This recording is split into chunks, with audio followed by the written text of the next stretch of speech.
네, 여러분 이번 시간에는 제빵의 기본 공정에 대해서 한번 알아보도록 하고요.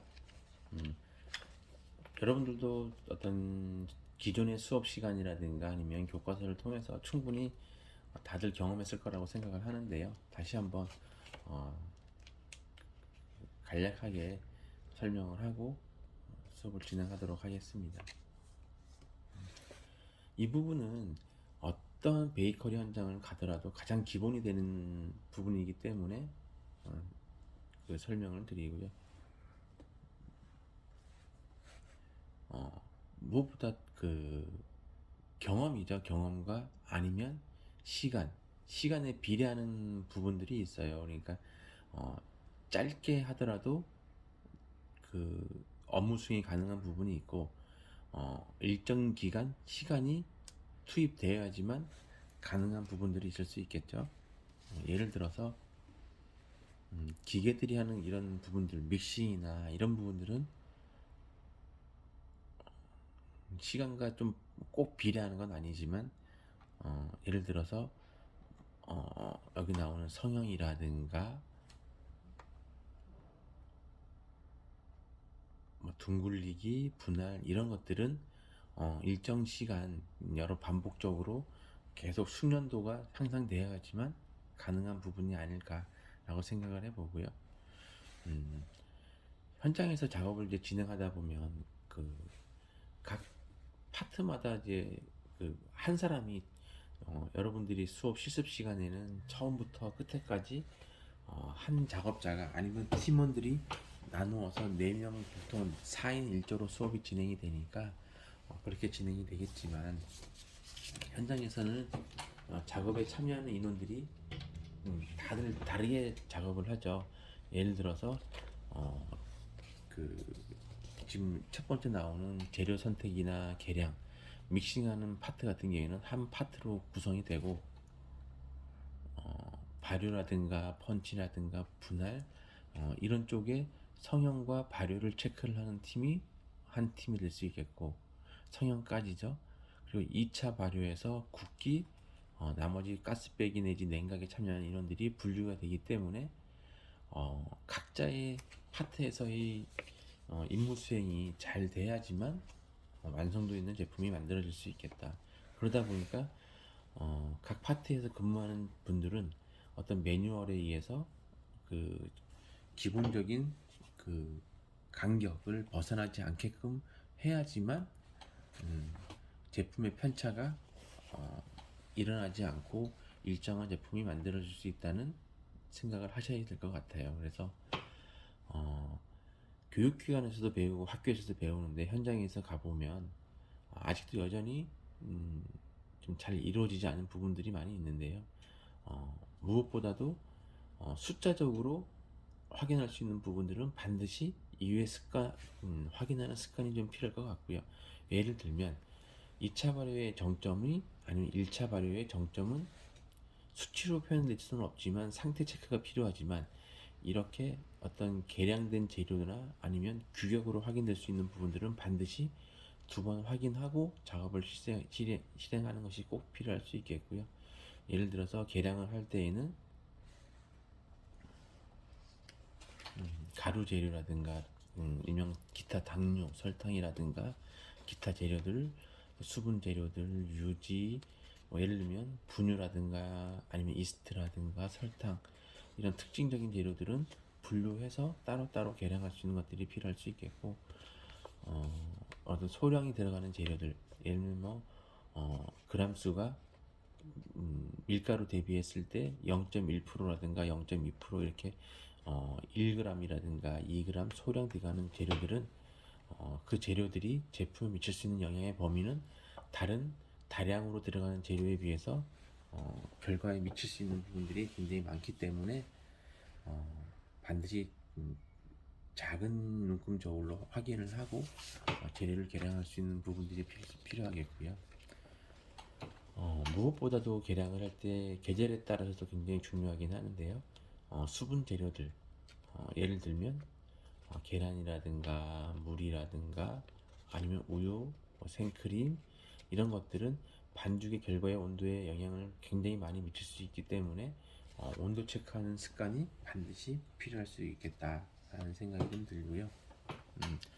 뭐 여러 가지 뭐 책 교재라든가 책에 보면 뭐 기존의 어떤 명장님들이라든가 아니면 그 교재를 쓰시는 교수님들을 보면은 어떤 그 계절에 맞게끔 사용하는 어떤 수분 재료나 양에 따라서 그 사용하는 음, 예측된 온도를 체크한 표를 경험해 볼 텐데요. 그런 표들을 이용하셔도 되고요.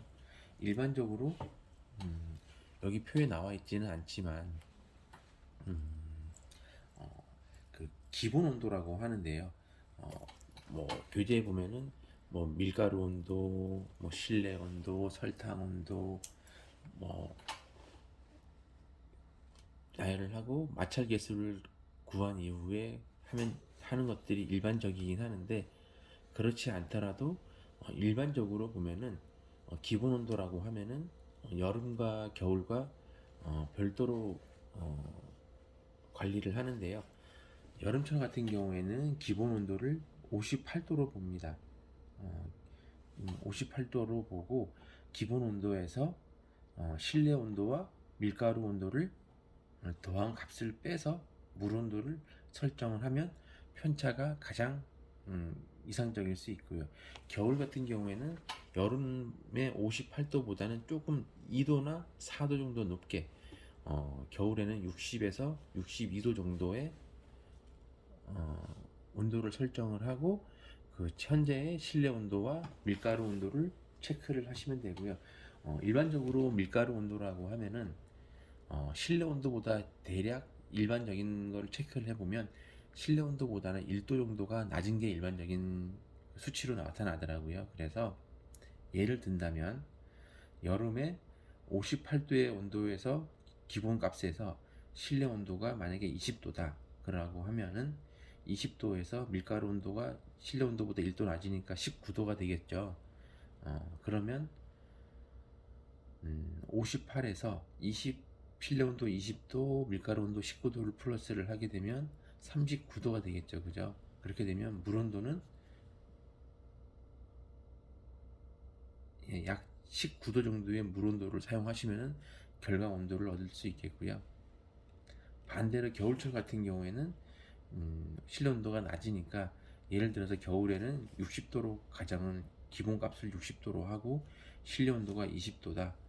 밀가루 온도가 19도라고 하면은 60에서 39도의 그 온도를 빼고 나면 21도의 온도로 반죽을 하시면은 이상적일 수 있겠습니다. 여름철 같은 경우에는 아무래도 날씨가 굉장히 더우니까 실내 온도나 밀가루 온도가 제가 예를 들었지만 일반적으로 베이커리 현장에서는 대략 25도 정도 이상은 항상 유지를 하고 있다라고 보면은 25도에서 실내 온도 25도, 밀가루 온도 24도가 되면 49도가 되겠죠.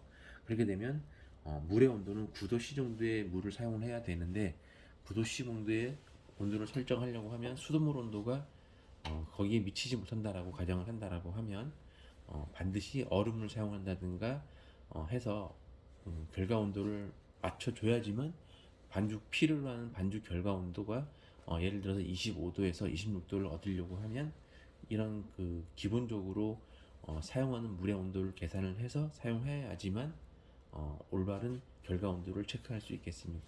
단 기본 온도의 범위는 일반적인 경우고요.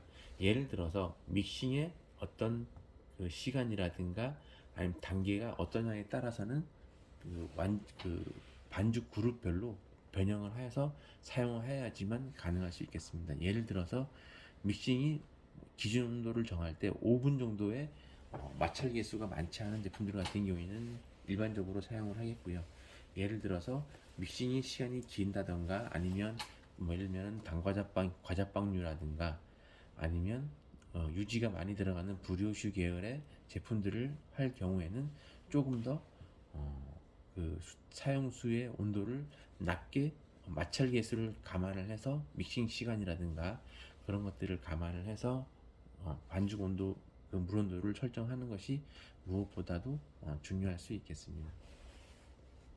그래서 이런 것들은 계절에 따라서 달리 나타나는 현상들이기 때문에 반드시 계절별로 어떤 레시피 관리라든가 아니면 작업자들의 어느 온도 체크의 방법을 반복적으로 아니면 꾸준하게 이루어지는 것들이 중요할 수 있겠습니다.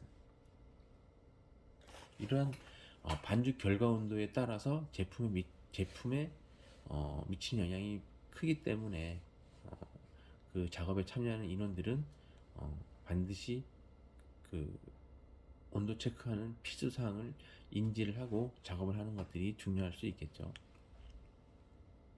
이렇게 정확한 값에 의해서 계량이 이루어지고 나면 순서에 의해서 재료를 혼합을 해서 믹싱을 시작하면 되겠고요. 단계별로 그 각 반죽의 어떤 상태에 따라서 그 혼합하는 순서를 달리 해야지만 되겠습니다. 예를 들어서 1단계적으로 스트레이트법도 가능할 수 있고요. 그렇지 않으면 예를 들어서 탕종이라든가 르방이 들어간다든가 아니면 뭐 묵은 반죽이라든가 비가라든가 여러 가지 뭐 묵은 반죽들이 있을 수 있겠죠. 그리고 브리오슈 같은 경우에는 버터의 양이라든가 이런 것들이 일반적이지 않으니까 버터의 투입 시기에 따라서 믹싱이 이루어지는 시간이라든가 아니면 반죽의 완성 상태가 틀려질 수 있기 때문에 그 알맞은 그 단계를 조절을 해서 투입하는 것이 올바를 수 있게끔 그 버터의 투입 시기 브리오슈 같은 경우에는 나중에 또 설명할 기회가 있어서 그때 다시 한번 설명을 드릴 수 있도록 하겠습니다. 그래서 각 제품의 특징에 맞게끔 예를 들면 하드 계열 빵이라든가 아니면은 뭐 식빵이라든가 아니면 과자빵류, 브리오슈 계열 이런 제품의 각각의 특징에 맞게끔 글루텐을 형성을 하고 완성하는 시기를 정해서 믹싱의 상태를 체크를 해서 해야지만 가능할 수 있겠습니다.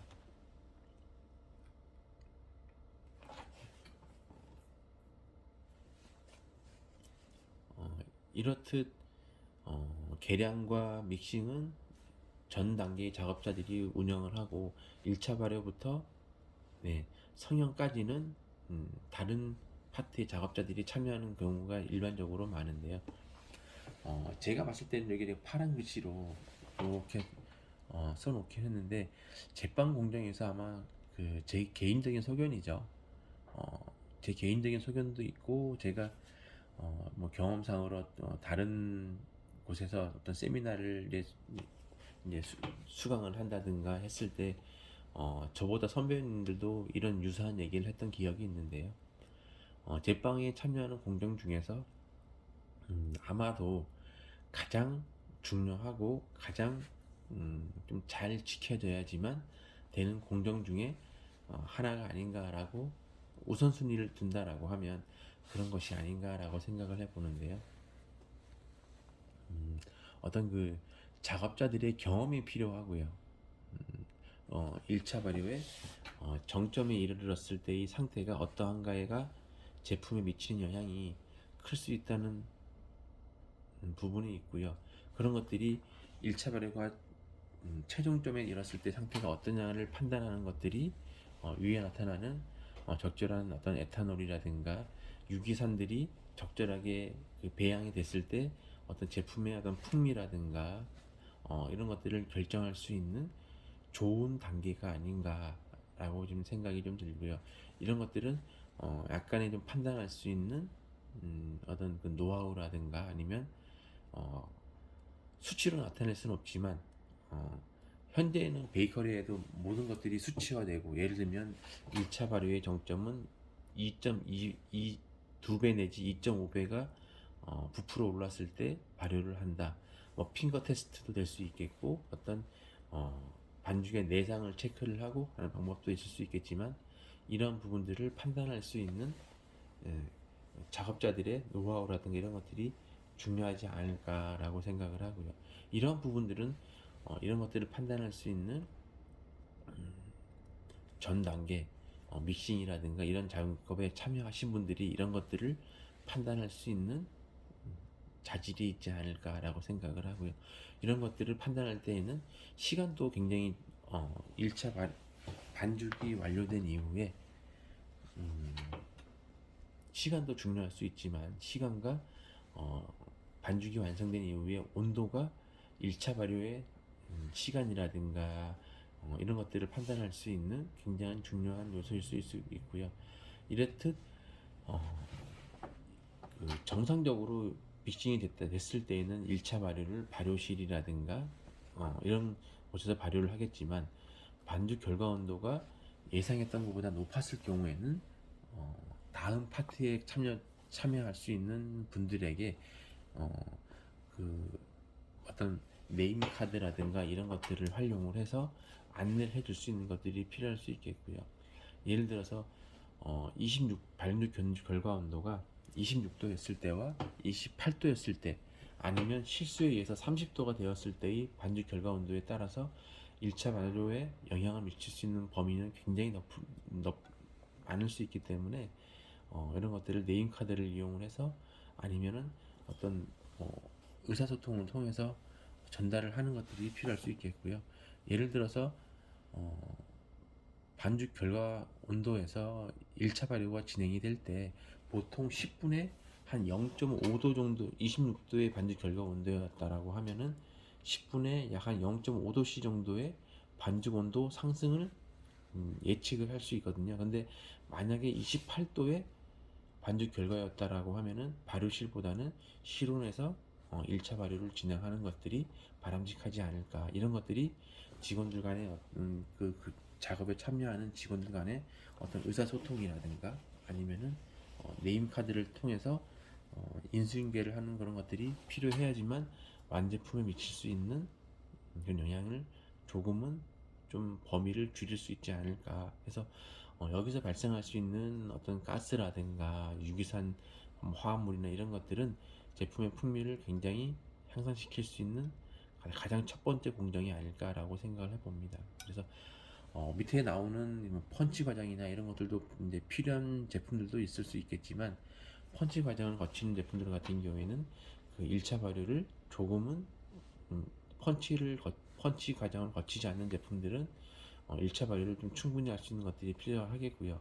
어떤 볼륨감이라든가 아니면 완제품에 가스 빼기, 펀치 작업이 추가적으로 어떤 힘을 가해져야지만 어떤 완제품의 볼륨감이나 이런 것들이 나타날 수 있는 제품들은 가스 빼기의 그 1차 발효의 시점을 조금 앞당겨서 실시하는 것들이 필요할 수 있겠고요. 적절하게 1차 발효의 정점과 분할과 펀치의 그 경계를 잘 활용을 하면 제품이 조금 더 완성도가 높아지지 않을까라고 생각을 하고요. 주로 펀치가 이루어지는 제품들을 보면은 조금 더 높은 볼륨감을 필요로 할 때, 그리고 어떤 분할 중량이나 이런 것들이 볼륨감이 쉽게 처지거나 이런 것들이 있는 제품들은 제품 그룹 위주로 펀치를 하게 되는데요. 각각 그 제품의 특징에 맞게끔 조금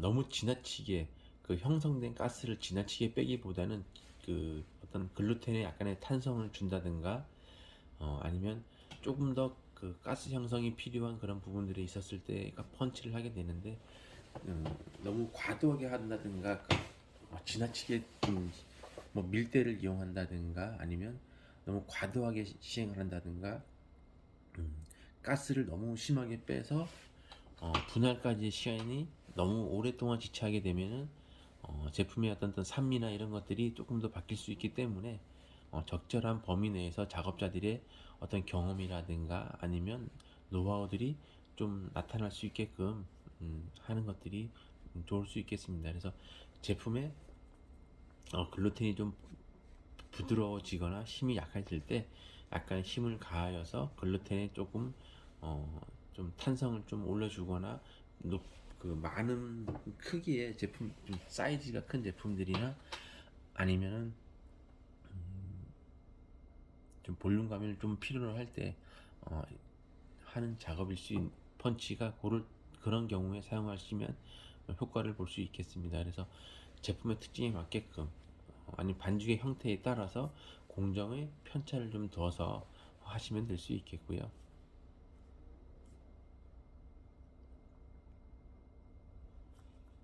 이렇게 1차 발효와 펀치 과정이 거치게 되면 적절하게 그 제품의 사이즈에 맞게끔 이제 그 나누기 작업을 진행하시면 되겠고요. 분할하고 둥글리기를 할 때에는 제품의 특징에 따라서 좀 선별적으로 둥글리기를 진행을 하시면 되고요. 과거에는 둥글리기라고 하면은 동그랗게 둥글리기를 하는 것이 일반적이었다라고 하면, 현재에는 제품의 특징에 맞게끔 제품의 성형의 유형에 따라서 좀 달리 둥글리기를 하시면 되고요. 분할이나 둥글리기를 할 때에는 기본적이겠지만 어, 어떤 표면이 매끈하게 둥글리기를 할 수 있게끔 준비를 하시면 되고요. 너무 지나치게 한다든가 하기보다는 좀 강약을 조절을 해서 제품의 상태에 따라서 하시면 되겠고요. 뭐 일반적으로 예를 들면 바게트 같은 경우에는 길게 성형을 하니까 장방형, 약간 한번 그 분할 이후에 한번 감아진다는 느낌으로 길게 그 둥글리기를 해주시면 되고요. 예를 들면 버터롤이라든가 요즘에 유행하는 뭐 시오빵이라든가 이런 버터를 유형으로 성형하는 것들은 그 올챙이 모양이라고 하죠. 그러니까 윗면은 크고 아래면은 가늘게 만들 수 있는 그런 유형으로 둥글리기를 해주시면 되겠고요.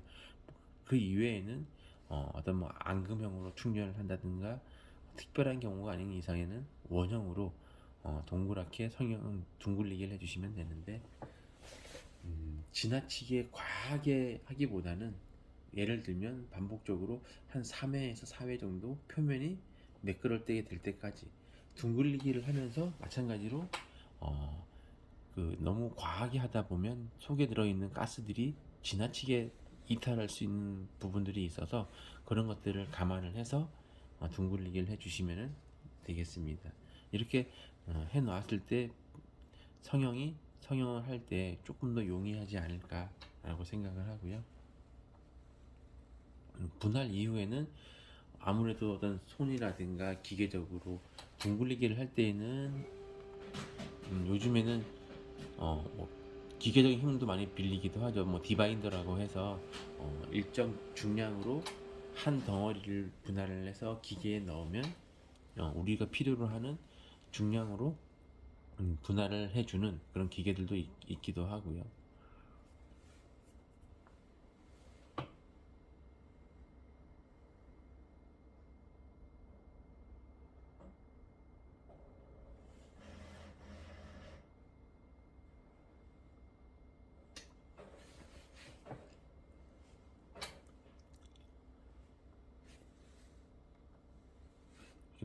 분할이 끝난 제품 반죽은 반드시 벤치 타임을 거쳐야 되는데요.